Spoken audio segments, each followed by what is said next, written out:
بسم اللہ الرحمن الرحیم۔ وقف جدید کی تحریک بھی ایک اعلیٰ درجے کی نیکی ہے۔ تمہارا فرض ہے کہ اسے کامیاب بنانے کی پوری کوشش کرو۔ خطبہ جمعہ سیدنا حضرت خلیفۃ المسیح ثانی رضی اللہ تعالی عنہ، فرمودہ 17 جنوری سن 1958 بمقام ربوہ۔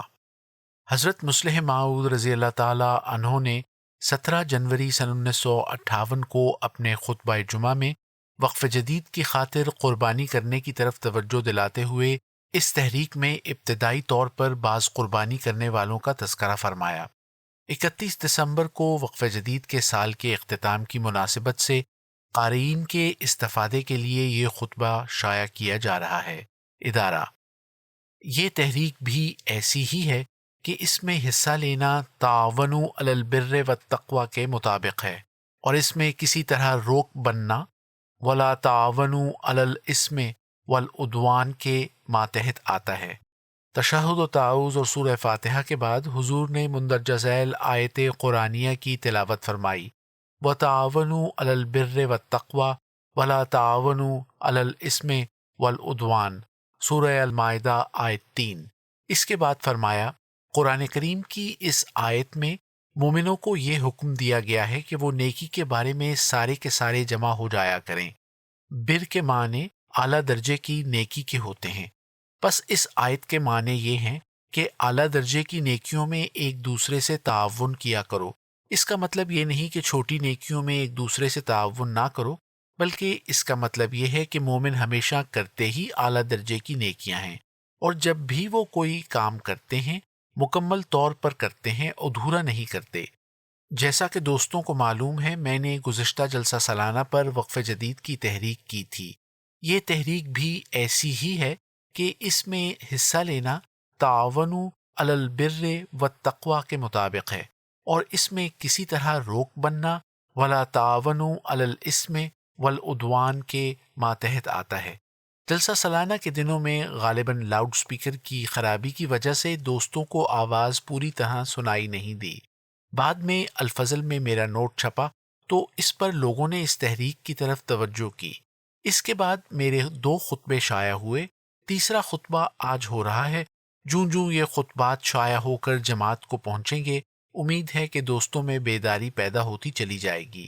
چنانچہ جب 3 جنوری کو میں نے خطبہ پڑھا تو اس وقت تک ایک شخص کی طرف سے بھی اس تحریک میں وقف کا وعدہ نہیں آیا تھا، اور 1 روپے کی بھی آمد نہیں ہوئی تھی، مگر آج کی رپورٹ یہ ہے کہ 36,000 روپے کے وعدے آ چکے ہیں، اور 135 اشخاص کی طرف سے وقف کی درخواستیں آ چکی ہیں۔ لیکن ان 36,000 کے وعدوں میں بھی کچھ غلطی ہے۔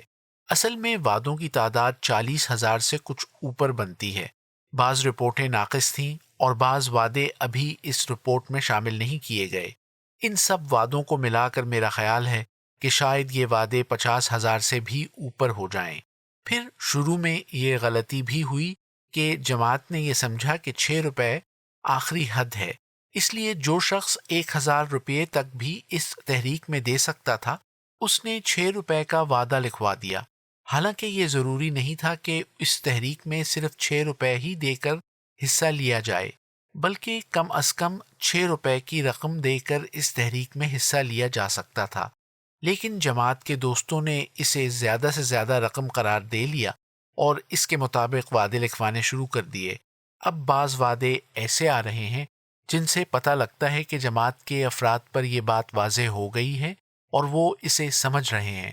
چنانچہ اب 6 روپے سے زیادہ کے وعدے بھی آ رہے ہیں، لیکن جب یہ بات پوری طرح واضح ہو جائے گی تو ایسے دوست بھی نکل آئیں گے جو مثلاً 500 یا 600 روپے سالانہ دے دیں، اور پھر اللہ تعالیٰ اس کو اور پھیلائے گا تو ایسے مالدار بھی نکلیں گے جو اکیلے ہی اپنی طرف سے اس تحریک میں 1,000، 1,500، 2,000، 4,000 روپیہ بھی دے دیں۔ اسی طرح امید ہے کہ اس سال پوری کوشش کی جائے تو وعدوں کی تعداد 80,000 روپے تک پہنچ جائے گی، اور اگلے سال تو امید ہے کہ یہ رقم بہت زیادہ بڑھ جائے گی، لیکن اس وقت تک صرف 36,000 کی آمد ہوئی ہے، اور 135 افراد کی طرف سے وقف کی درخواستیں آ چکی ہیں۔ گویا وقف زیادہ ہے اور روپیہ تھوڑا، حالانکہ پیچھے ایک دور ایسا آیا ہے کہ خیال آتا تھا کہ وقف کی درخواستیں کم آئی ہیں اور روپیہ زیادہ آیا ہے، مگر اب خدا تعالیٰ کے فضل سے وقف بڑھ گئے ہیں اور روپیہ کم ہو گیا ہے۔ گویا ہماری مثال ایسی ہے جیسے ڈاکٹر محمد اسماعیل صاحب گڑیانی، جنہیں حضرت مسیح موعود علیہ الصلاۃ والسلام نے اپنے 12 حواریوں میں شامل کیا تھا، سنایا کرتے تھے کہ ایک احمدی حافظ تھے، انہیں تبلیغ کا بہت جوش تھا۔ وہ ایک دفعہ اس جگہ سے گزرے جہاں میں ڈاکٹر کے طور پر کام کرتا تھا، اور حافظ صاحب میرے مکان پر ہی ٹھہر گئے۔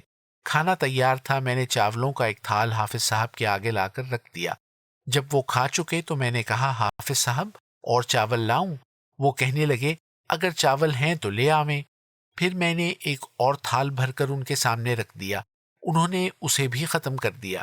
میں نے کہا، حافظ صاحب اور چاول لاؤں؟ کہنے لگے، ہیں تو لے آئیں۔ میں ایک اور تھال چاولوں کا لے آیا۔ حافظ صاحب جب وہ بھی کھا چکے تو میں نے کہا، حافظ صاحب اور چاول لاؤں؟ وہ کہنے لگے، نہیں، تکلیف کرنے کی کیا ضرورت ہے۔ میں نے کہا، حافظ صاحب آپ کا کہاں جانے کا ارادہ ہے؟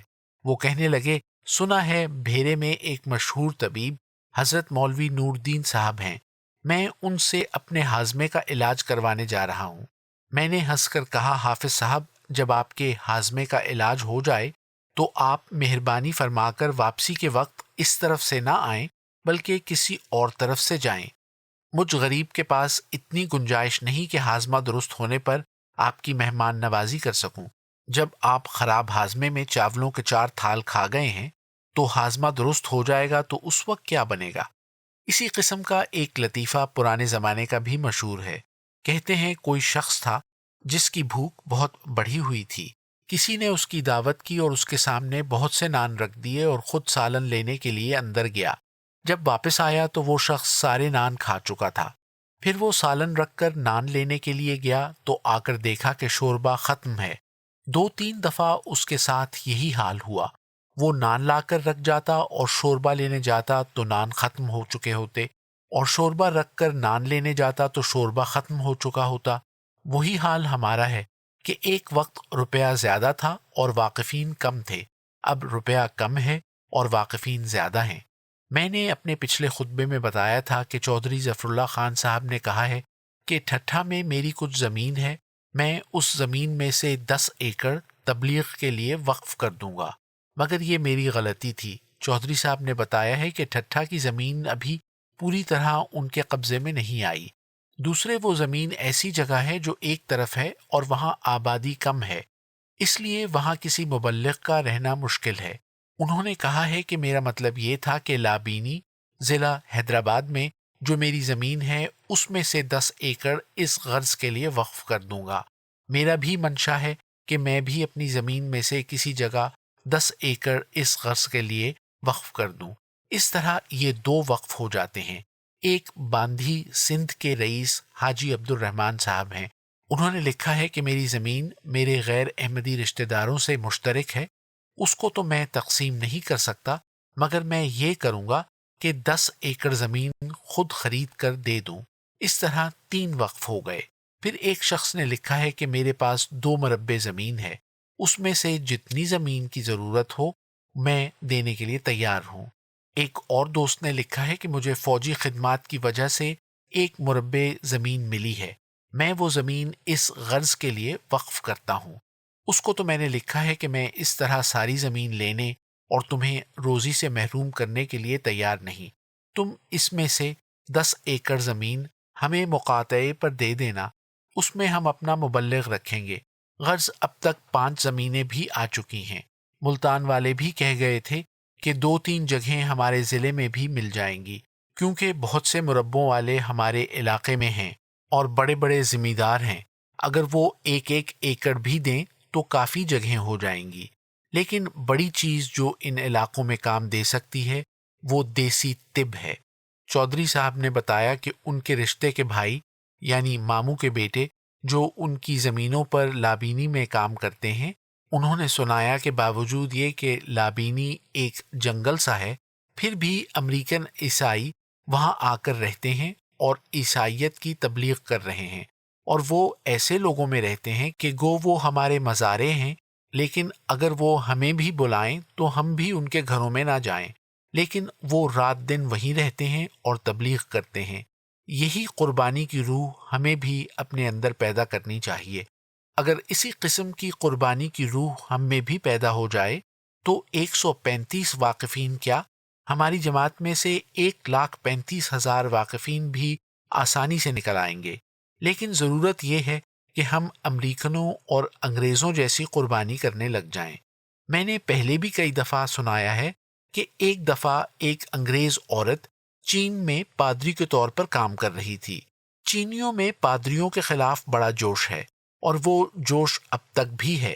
ایک دن چینیوں نے اس عورت پر حملہ کیا اور اسے قتل کرنے اور اس کے ٹکڑے ٹکڑے کرنے کے بعد کھا گئے۔ جب اس واقعے کی اطلاع انگلستان میں پہنچی اور پادریوں کے اخبار نے یہ شائع کیا کہ ہماری ایک مبلغ جو چین میں کام کر رہی تھی اسے چینیوں نے ٹکڑے ٹکڑے کر کے کھا لیا ہے، ہمیں اس کے قائم مقام کی ضرورت ہے، تو اسی دن شام تک 2,000 عورتوں کی طرف سے تار آ گئے کہ ہم اس مبلغ کی جگہ جانے کے لیے تیار ہیں۔ تو جب عیسائیت جو ایک باطل مذہب ہے اس کی تائید کے لیے لوگوں کے اندر اس قدر جوش پیدا ہو سکتا ہے، تو اسلام جو ایک سچا مذہب ہے اس کی تائید کے لیے لوگوں کے اندر کیوں جوش پیدا نہیں ہو سکتا؟ یہ محض ہماری غفلت اور کوتاہی ہے کہ لوگوں کے اندر جوش پیدا نہیں کرتے، ورنہ جب ان کے اندر جوش پیدا ہوگا تو وہ اس قدر پھیلے گا کہ زمین و آسمان ہل جائیں گے اور دنیا میں ہر جگہ اسلام ہی اسلام نظر آئے گا۔ یہ ہماری اپنی کوتاہی ہے کہ ہم لوگوں تک حقیقت حال پہنچا نہیں سکتے۔ جب ہم ان تک حقیقت حال پہنچا دیں گے تو انشاءاللہ بڑوں اور چھوٹوں سب کے اندر یہ احساس پیدا ہو جائے گا کہ وہ دین کی خدمت کے لیے آگے بڑھیں، اور پھر جب سارے کے سارے دین کی خدمت کے لیے آگے بڑھیں گے تو لازمی بات ہے کہ اگر 10 لاکھ کی جماعت آگے بڑھے گی اور ان میں سے ہر فرد 10 افراد کو بھی صداقت پہنچا دے گا تو اگلے سال 1 کروڑ احمدی ہوگا، اس سے اگلے سال 10 کروڑ احمدی ہوگا، اور اس سے اگلے سال 1 ارب احمدی ہو جائے گا، یعنی دنیا کے قریباً سارے ممالک میں احمدیت پھیل جائے گی۔ مگر یہ چیز جوش کا تقاضا کرتی ہے، ورنہ ہماری موجودہ جماعت خدا تعالیٰ کے فضل سے اتنی تعداد میں ہے کہ اگر وہ ساری کی ساری اپنا فرض ادا کرے اور دوسروں کے اندر جوش پیدا کر دے تو تھوڑے عرصے میں ہی دنیا میں صرف احمدی ہی احمدی ہوں گے۔ جیسے حضرت مسیح موعود علیہ السلام فرماتے ہیں کہ بے کشید جواناں تابدیں قوت شود پیدا، بہار و رونق اندر روزہ ملت شود پیدا، یعنی اے مسلمان نوجوانوں کوشش کرو تا دین اسلام میں بھی قوت پیدا ہو جائے اور امت اسلامیہ کے باغ میں بھی بہار اور رونق نظر آنے لگے۔ اسی طرح ایک اور شعر میں فرماتے ہیں کہ ہر طرف کفرست جوشاں ہم چو افواج یزید، دین حق بیمار و بیکس ہم چو زین العابدین، یعنی میں دیکھ رہا ہوں کہ یزید کی فوجوں کی طرح ہر طرف کفر جوش مار رہا ہے اور اسلام امام زین العابدین کی طرح بیمار اور کمزور ہے۔ امام زین العابدین حضرت امام حسین علیہ السلام کے بیٹے تھے، جو حضرت امام حسین علیہ السلام کی شہادت کے وقت بیمار پڑے تھے۔